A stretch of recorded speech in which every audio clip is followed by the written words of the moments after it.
Hey, Alpha Nurses, I'm Licensure from alphanursguide.com. This is 30 practice questions.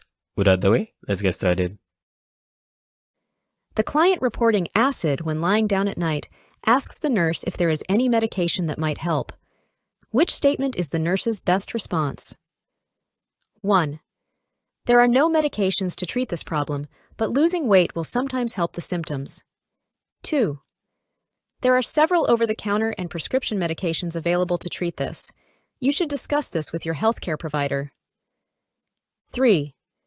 Have you had any X-rays or other tests to determine if you have cancer or some other serious illness? 4. Acid reflux at night can lead to serious complications. You need to have tests done to determine the cause. The correct answer is 2. There are several over-the-counter and prescription medications available to treat this. You should discuss this with your healthcare provider.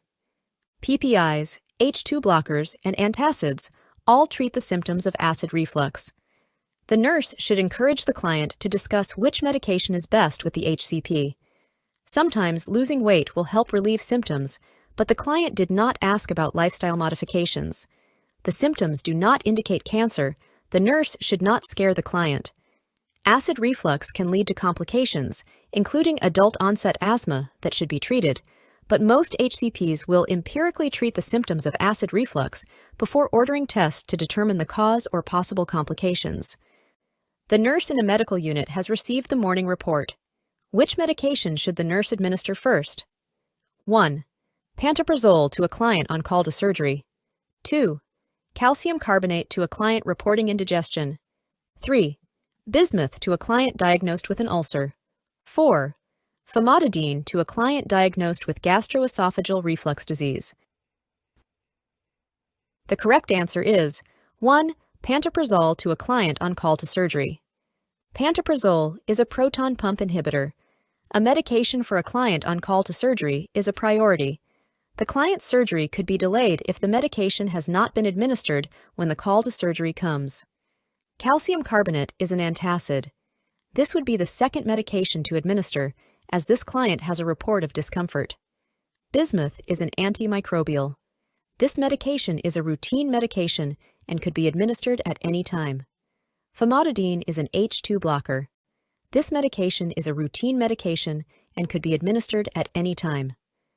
Which statement is the scientific rationale for administering a proton pump inhibitor to a client diagnosed with gastroesophageal reflux disease? 1. PPI medications neutralize the gastric secretions. 2. PPI medications block H2 receptors on the parietal cells. 3. PPI medications inhibit the enzyme that generates gastric acid. 4. PPI medications form a protective barrier against acid and pepsin. The correct answer is 3. PPI medications inhibit the enzyme that generates gastric acid. PPIs inhibit the enzyme that generates gastric acid. Antacids, not PPIs, neutralize gastric secretions. H2 blockers block receptors on the parietal cells. Mucosal barrier agents form a protective barrier against acid and pepsin. Which statement is an advantage to administering a histamine 2 blocker rather than an antacid to a client diagnosed with gastroesophageal reflux disease? 1. Antacids are more potent than H2 blockers in relieving the symptoms of gastroesophageal reflux disease. 2. H2 blockers have more side effects than antacids. 3. H2 blockers are less expensive than antacids. 4. H2 blockers require less frequent dosing than antacids. The correct answer is 4. H2 blockers require less frequent dosing than antacids. H2 blockers require less frequent administration than do antacids, which require frequent administration 7 or more times a day for therapeutic effects. The fewer times a client is expected to take a medication, the more likely the client is to comply with a medication regimen. H2 blockers actually block the production of gastric acid and have a longer effect than an antacid. An increase in side effects would not be an advantage. Antacids are usually less expensive than H2 blockers.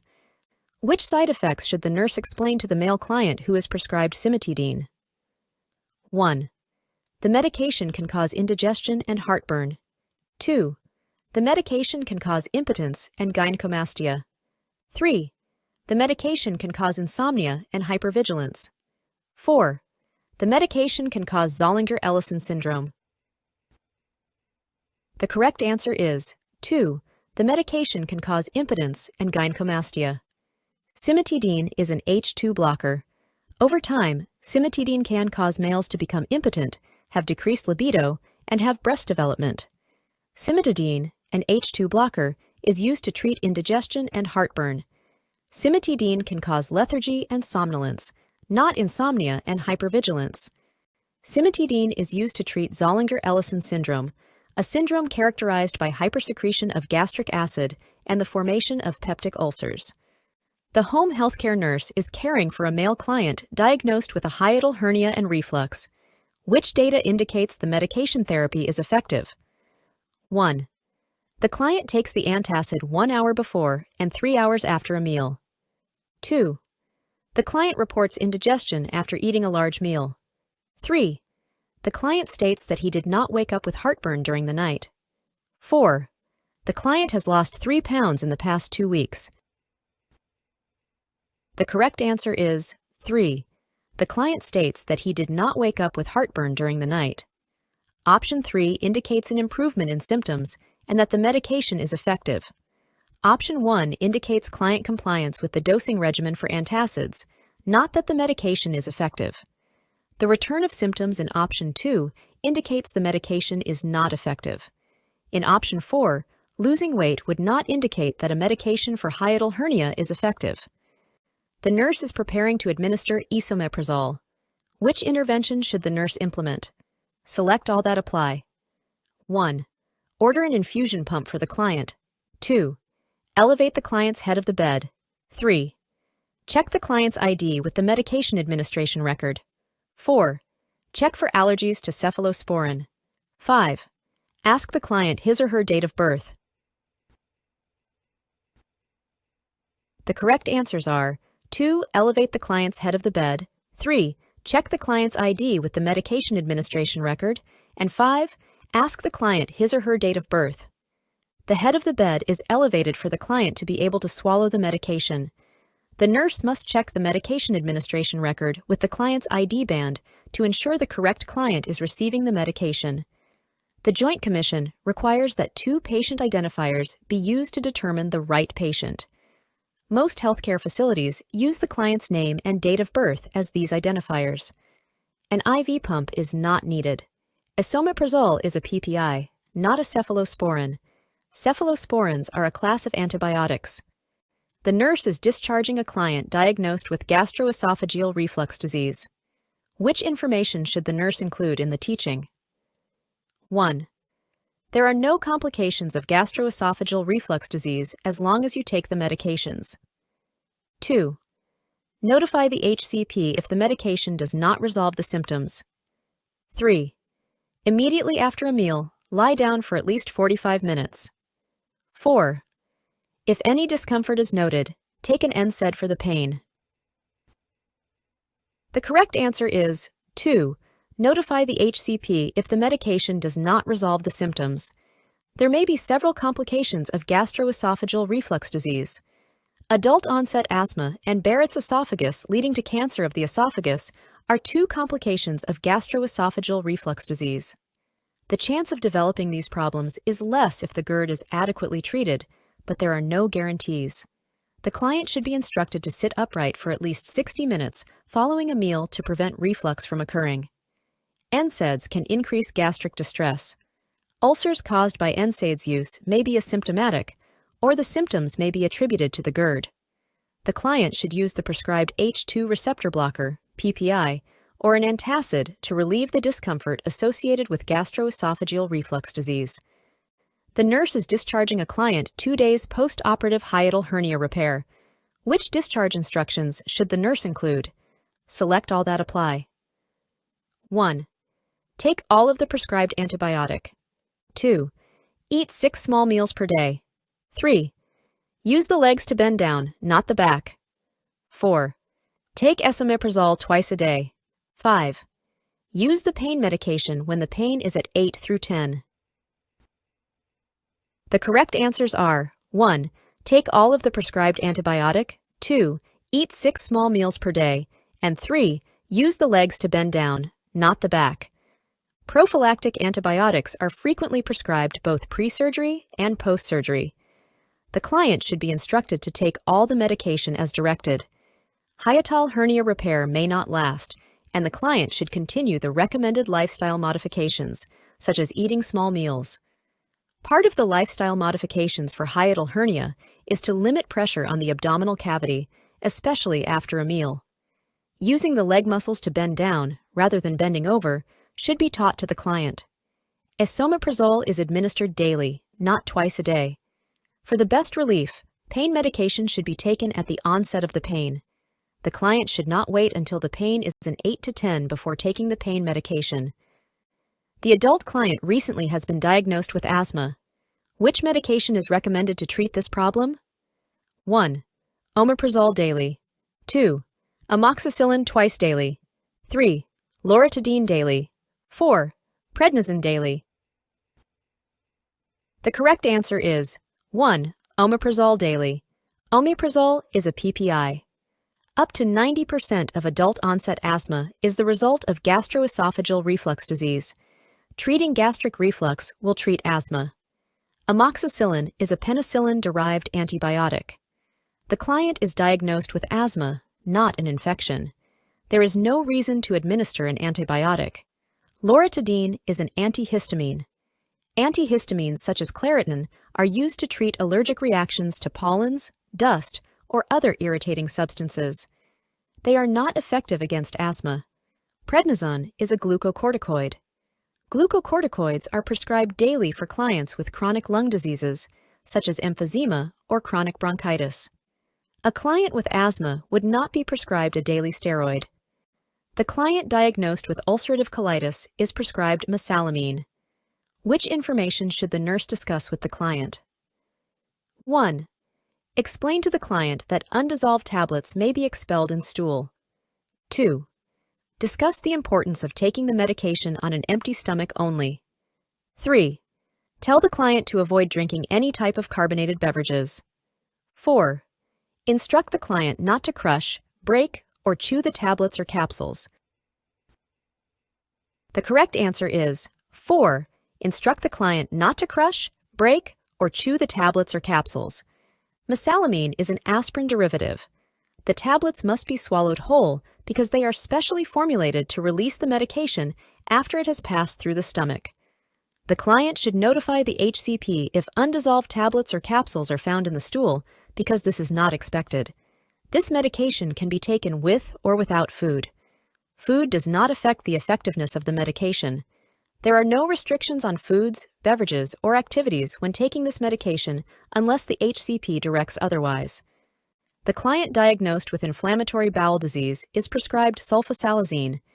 Which intervention should the nurse implement when administering this medication? 1. Ensure the client drinks at least 2,000 milliliters of water daily. 2.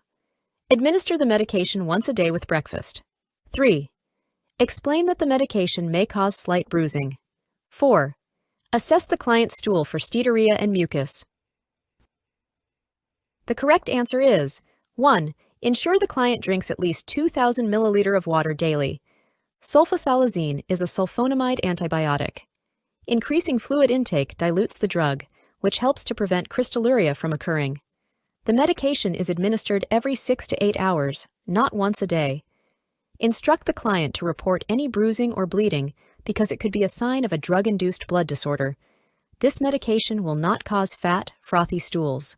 Therefore, the nurse does not need to assess the stool. The client diagnosed with severe ulcerative colitis is prescribed azathioprine. Which assessment data concerning the medication warrants immediate intervention by the nurse? 1. Reports of a sore throat, fever, and chills. 2. Reports of 10 to 20 loose stools a day. 3. Reports of abdominal pain and tenderness. 4. Reports of dry mouth and oral mucosa. The correct answer is 1. Reports of a sore throat, fever, and chills. Azathioprine is an immunosuppressant and can cause a decrease in the number of blood cells in the bone marrow. Signs or symptoms that would warrant intervention by the nurse include sore throat, fever, chills, unusual bleeding or bruising, pale skin, headache, confusion, tachycardia, insomnia, and shortness of breath. 10 to 20 loose, watery stools a day are characteristic of an acute exacerbation of ulcerative colitis and would not warrant intervention by the nurse secondary to the medication. Abdominal pain and tenderness are characteristic of an acute exacerbation of ulcerative colitis and would not warrant intervention by the nurse secondary to the medication. Dehydration may occur with ulcerative colitis, but it does not warrant intervention by the nurse secondary to the medication. The client diagnosed with a severe acute exacerbation of Crohn's disease is prescribed total parenteral nutrition, TPN. Which interventions should the nurse implement when administering TPN? Select all that apply. 1. Monitor the client's glucose level every 6 hours. 2. Administer the TPN on an IV pump. 3. Assess the peripheral IV site every 4 hours. 4. Check the TPN according to the 6 rights prior to administering. 5. Encourage the client to eat all of the food offered at meals. The correct answers are 1. Monitor the client's glucose level every 6 hours, 2. Administer the TPN on an IV pump, and 4. Check the TPN according to the 6 rights prior to administering. TPN is 50% dextrose. Therefore, the client's blood glucose level should be checked every 6 hours. Sliding scale regular insulin coverage is usually ordered. TPN should always be administered using an IV pump and not via gravity. Fluid volume resulting from an overload of TPN could cause a life-threatening hyperglycemic crisis. TPN must be administered via a subclavian line because a peripheral line will collapse as a result of the hyperosmolarity of the TPN and phlebitis may occur. The client with severe acute exacerbation of Crohn's is NPO to rest the bowel. When on TPN, the client is usually NPO because the TPN provides all necessary nutrients. Therefore, the nurse would not encourage the client to eat food. The client diagnosed with inflammatory bowel disease, taking mesalamine reports, nausea, vomiting, and diarrhea. Which intervention should the clinic nurse take? 1. Instruct the client to quit taking the medication immediately. 2. Tell the client to take lansoprazole with the medication. 3. Advise the client to keep taking the medication, but notify the HCP. 4. Explain that these symptoms are expected and will resolve with time. The correct answer is 3. Advise the client to keep taking the medication, but notify the HCP. Mesalamine is an aspirin derivative. These are side effects of the medication, and the HCP should be notified, but the client should not stop taking the medication. The client should not quit taking the medication abruptly, because that would result in an acute exacerbation of the inflammatory bowel disease. Lansoprazole is a PPI. A PPI will not help treat these symptoms. These symptoms will not resolve with time and should be reported to the HCP. The nurse administered 25 units of insulin isophane to a client with type 1 diabetes at 1600 hour. Which intervention should the nurse implement? 1. Assess the client for hypoglycemia around 1800 hour. 2. Ensure the client eats the nighttime snack. 3. Check the client's serum blood glucose level. 4. Serve the client the supper tray. The correct answer is 2. Ensure the client eats the nighttime snack. The nurse needs to ensure the client eats the nighttime snack to help prevent nighttime hypoglycemia. Insulin isophane is an intermediate-acting insulin that peaks 6 to 8 hours after administration. Therefore, the client would experience signs of hypoglycemia around 2200 hour to 2400 hour. A serum blood glucose level would have to be done with a venipuncture, and the blood sample must be taken to the laboratory. If the client needed the blood glucose checked, it should be done with a glucometer at the bedside. The supper tray would not help prevent a hypoglycemic reaction because the insulin isophane humulin N is an intermediate-acting insulin that peaks in 6 to 8 hours. The nurse is teaching the client with type 1 diabetes how to use an insulin pen injector. Which information should the nurse discuss with the client? 1. Instruct the client to dial in the number of insulin units needed to inject. 2. Demonstrate the proper way to draw up the insulin in an insulin syringe. 3. Discuss that the insulin pen injector must be used in the abdominal area only. 4. Explain that the traditional insulin syringe is less painful than the injector pen. The correct answer is 1. Instruct the client to dial in the number of insulin units needed to inject. The insulin pen injector resembles a fountain pen. It contains a disposable needle and insulin-filled cartridge. When the client operates the insulin pen, the correct dose is obtained by turning the dial to the number of insulin units needed. The insulin pen injector does not require drawing up insulin in a syringe. The insulin pen injector can be used in any subcutaneous site where traditional insulin can be injected. Most clients state that there is less injection pain associated with the insulin pen than there is with the traditional insulin syringe. The nurse is teaching a client with newly diagnosed type 1 diabetes about insulin therapy. Which statements indicate the client needs more teaching concerning insulin therapy? Select all that apply. 1. If I have a headache or start getting nervous, I will drink some orange juice. 2. If I pass out at home, a family member should give me a glucagon injection. 3. Because I am taking my insulin daily, I do not have to adhere to a diabetic diet. 4. I will check my blood glucose with my glucometer at least once a day. 5. I should administer my insulin in my abdomen for best absorption.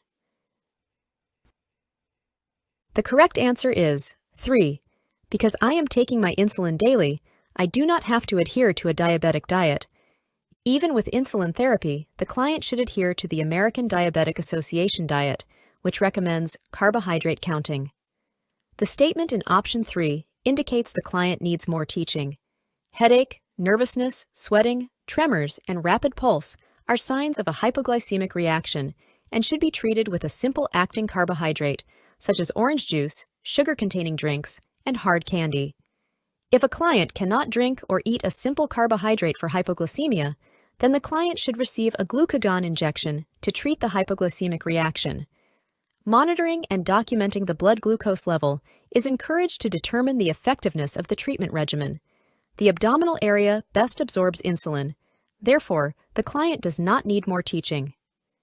The nurse administered 12 units of regular insulin to the patient with type 1 diabetes at 0700 hour. Which meal prevents the client from experiencing hypoglycemia? 1. Breakfast. 2. Lunch. 3. Supper. 4. Nighttime snack. The correct answer is 1. Breakfast. Regular insulin peaks in 2 to 4 hours. Therefore, the breakfast meal would prevent the client from developing hypoglycemia. Lunch would cover an 0700-hour dose of insulin isophane, an intermediate-acting insulin. Supper would cover a 1600-hour dose of regular insulin, a short-acting insulin. The nighttime snack would cover a 1600-hour dose of insulin isophane, an intermediate-acting insulin. The client diagnosed with type 1 diabetes is reporting a dry mouth, extreme thirst, and increased urination. Which interventions should the nurse implement? Select all that apply. 1. Administer 1 amp of IV 50% glucose. 2. Prepare to administer IV regular insulin. 3. Inject insulin isophane subcutaneously in the abdomen. 4. Hang an IV infusion of D5W at a keep-open rate. 5. Check the client's blood glucose level via a glucometer. The correct answers are 2. Prepare to administer IV regular insulin, and 5. Check the client's blood glucose level via a glucometer. The client's signs and symptoms indicate the client is experiencing diabetic ketoacidosis, which is treated with IV regular insulin. These are signs, symptoms of DKA. Therefore, checking the client's blood glucose level is an appropriate intervention. 1 amp of 50% glucose would be used to treat a severe hypoglycemic reaction, and this client does not have signs or symptoms that indicate hypoglycemia. In fact, the client has signs and symptoms of hyperglycemia. Insulin isophane is an intermediate-acting insulin which is not used to treat hyperglycemia. An IV of D5W would cause the client to have further signs and symptoms of DKA, Therefore, the nurse should not administer the IV. The client newly diagnosed with type 1 diabetes asks the nurse, "Why should I get an external portable insulin pump?" Which statement is the nurse's best response? 1. It will cause you to have fewer hypoglycemic reactions, and it will control blood glucose levels better. 2. Insulin pumps provide an automatic memory of the date and time of the last 24 boluses. 3. The pump injects intermediate-acting insulin automatically into the vein to maintain a normal blood glucose level. 4. The portable pump is the easiest way to administer insulin to someone with type 1 diabetes and is highly recommended. The correct answer is 1. It will cause you to have fewer hypoglycemic reactions, and it will control blood glucose levels better. A portable insulin pump is a battery-operated device that uses rapid-acting insulin, Lispro, Humalog, or Novolog. It delivers continuous release of a small amount of insulin and bolus doses with meals. This provides fewer hypoglycemic reactions and better blood glucose levels. The pumps do provide a memory of boluses, but that is not the nurse's best response to explain why a client should get an external portable insulin pump. External portable insulin pumps are only used to deliver rapid-acting insulin subcutaneously.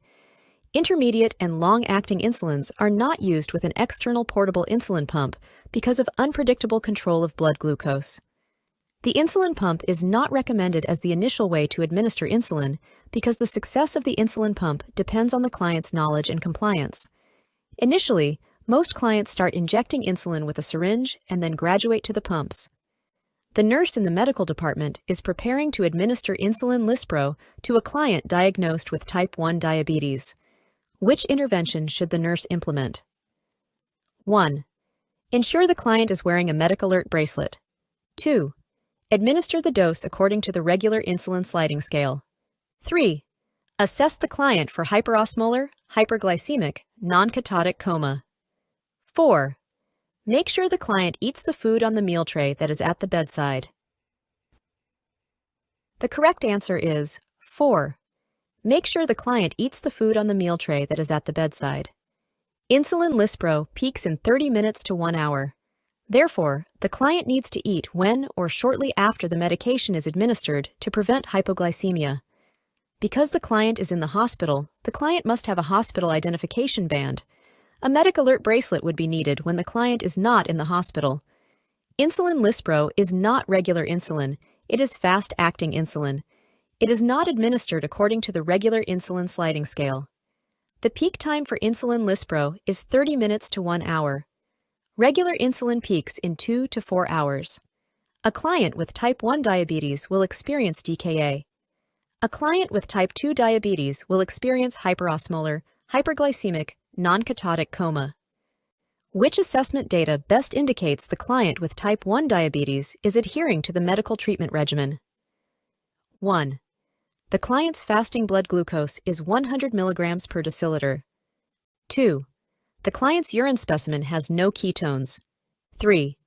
The client's glycosylated hemoglobin is 5.8%. 4. The client's glucometer reading is 120 milligrams per deciliter. The correct answer is 3. The client's glycosylated hemoglobin is 5.8%. A glycosylated hemoglobin gives the average of the blood glucose level over the past 3 months and indicates adherence to the medical treatment regimen. A glycosylated hemoglobin level of 5.8% is close to normal and indicates that the client is adhering to the treatment regimen. The fasting blood glucose level is obtained after the client is NPO for 8 hours. This blood result does not indicate adherence to the treatment regimen. If the client has no ketones in the urine, it indicates that the body is not breaking down fat for energy, but it does not indicate adherence to the treatment regimen. A glucometer reading of 120 milligrams per deciliter indicates a normal blood glucose level, but it is a one-time reading and does not indicate adherence to the medical treatment regimen. The nurse is discussing storage of insulin vials with the client. Which statement indicates the client understands the teaching concerning the storage of insulin? 1. I will keep my unopened vials of insulin in the refrigerator. 2. I can keep my insulin in the trunk of my car, so I will have it at all times. 3. It is all right to put my unopened insulin vials in the freezer. 4. If I pre-fill my insulin syringes, I must use them within 1 to 2 days. The correct answer is 1. I will keep my unopened vials of insulin in the refrigerator. This statement indicates the client understands the medication teaching. Keeping the insulin in the refrigerator will maintain the insulin's strength and potency. Once the insulin vial is opened, it may be kept at room temperature for 1 month. Insulin vials should not be placed in direct sunlight or in a high-temperature area, such as the trunk of a car, because it will lose its strength. Insulin should not be kept in the freezer because freezing will cause the insulin to break down and lose its effectiveness. Pre-filled syringes should be stored in the refrigerator and should be used within 1 to 2 weeks, not 1 to 2 days. Which statement best describes the pharmacodynamics of insulin? 1. Insulin causes the pancreas to secrete glucose into the bloodstream. 2. Insulin is metabolized by the liver and muscle and excreted in the urine. 3. Insulin is needed to maintain colloidal osmotic pressure in the bloodstream. 4. Insulin lowers blood glucose by promoting the use of glucose in the body cells. The correct answer is 4. Insulin lowers blood glucose by promoting use of glucose in the body cells. The statement in option 4 explains the pharmacodynamics, which is the drug's mechanism of action or way that insulin is utilized by the body. Over time, elevated glucose levels in the bloodstream can cause long-term complications, including nephropathy, retinopathy, and neuropathy. Insulin lowers blood glucose by promoting the use of glucose in body cells. The pancreas does not secrete glucose. It secretes insulin, which is the key that opens the door to allow glucose to enter the body cells. Glucose enters the body through the gastrointestinal system. The statement in option 2 explains the pharmacokinetics of insulin and how the body metabolizes it and excretes it in urine. Pharmacokinetics is the process of drug movement to achieve drug interaction. Insulin does not maintain colloidal osmotic pressure. Albumin, a product of protein, maintains colloidal osmotic pressure. The client diagnosed with type 2 diabetes is prescribed the medication glipizide. Which statement by the client warrants intervention by the nurse? 1. I have to eat my diabetic diet even if I am taking this medication. 2. I will need to check my blood glucose level at least once a day. 3. I usually have 1 glass of wine with my evening meal. 4. I do not like to walk every day, but I will if it will help my diabetes. The correct answer is 3. I usually have 1 glass of wine with my evening meal. Glipizide is a sulfonylurea which stimulates the pancreatitis to secrete more insulin.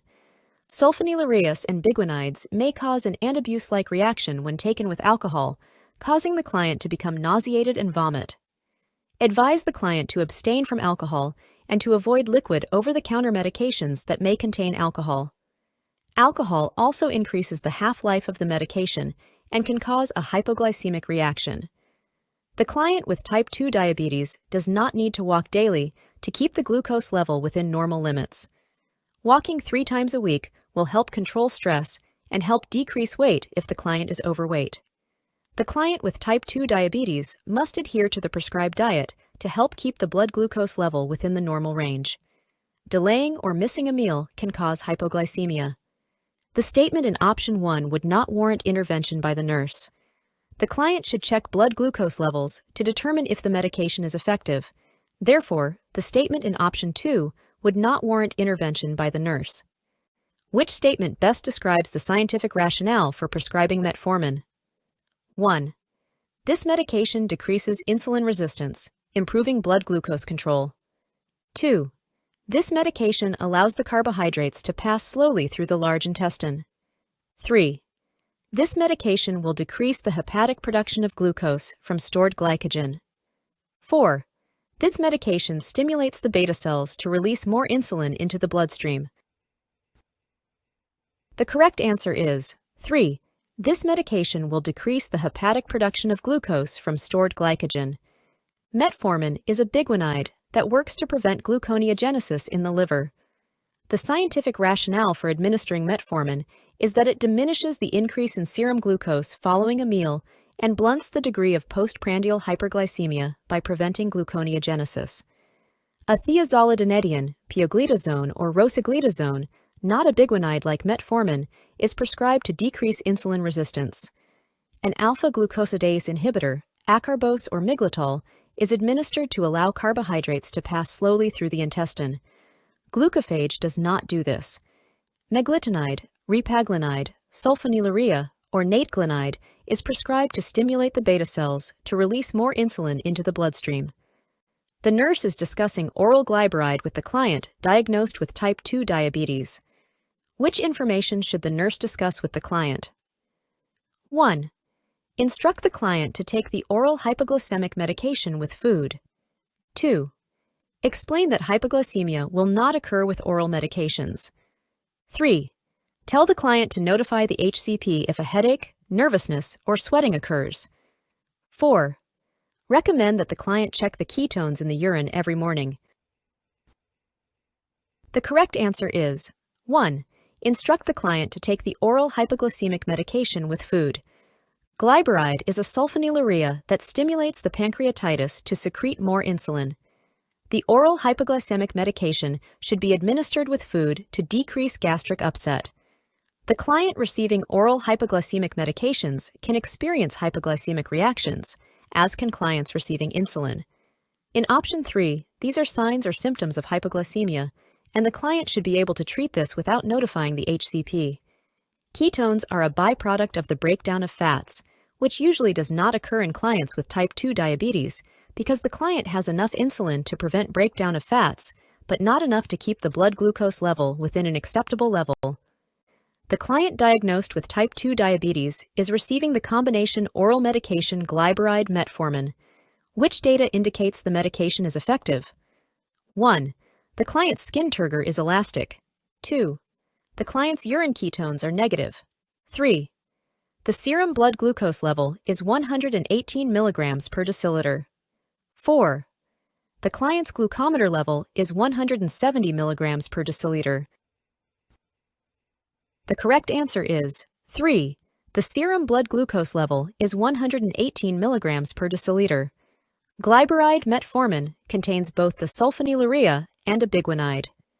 The serum blood glucose level should be within normal limits, which is 70 to 110 milligrams per deciliter. A level of 118 milligrams per deciliter is close to normal.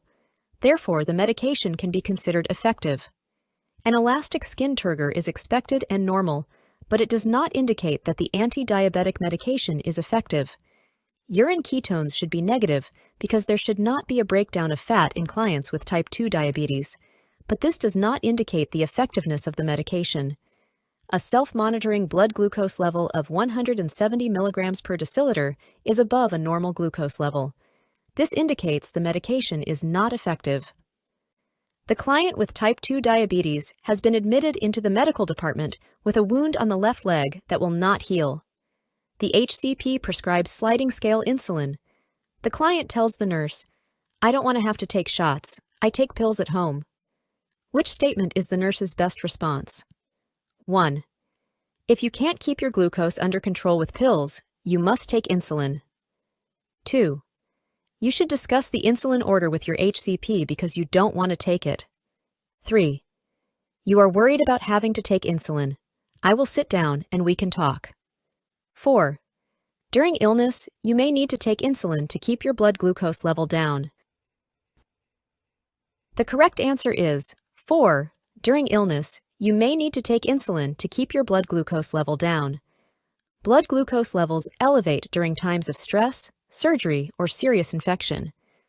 The client with type 2 diabetes may need to be given insulin temporarily to help keep the blood glucose level within normal limits. The statement in option 1 is a threatening type of statement and is not the nurse's best response. Insulin may need to be prescribed in times of stress, surgery, or serious infection. Therefore, the nurse should explain this to the client and not refer the client to the HCP. Option 4 is a therapeutic response, and the client needs to have factual information. Therapeutic responses are used to encourage the client to ventilate feelings. You can get my NCLEX course review. Links will be in the description. I'll see you guys in the next video.